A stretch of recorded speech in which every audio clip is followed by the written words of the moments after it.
L-Amerka faħret lill-Pulizija Maltija fil-ġlieda tagħha kontra l-ħasil ta' flus wara operazzjoni investigazzjoni kbira li waslet għall-arrest ta' 15-il persuna u sa issa saret prosekuzzjoni fil-Qorti kontra 5 persuni li nżammu arrestati wara li ġew mixlija b'ħasil ta' flus. Fi stqarrija l-Ambaxxata Amerikana f'Malta faħret l-azzjonijiet tal-Korp tal-Pulizija ta' Malta biex ikkumbattu l-isfruttament illeċitu l-kuntrabandu ta' żejt u fjuwil Libjan.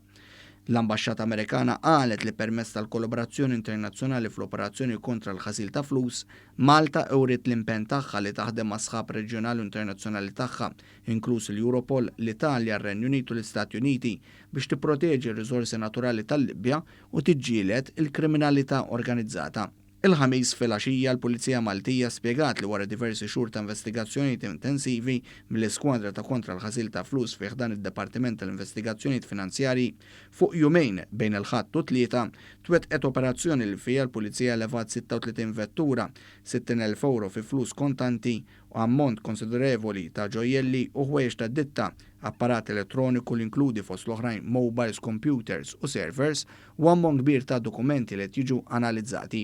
Quddiem il-qorti tresqu żewġ ex-plejers tal-futbol, Darren De Bono u Jeffrey Ketkuti, u 3 persuni oħra Sean Higgins, Gordon u Yvette De Bono.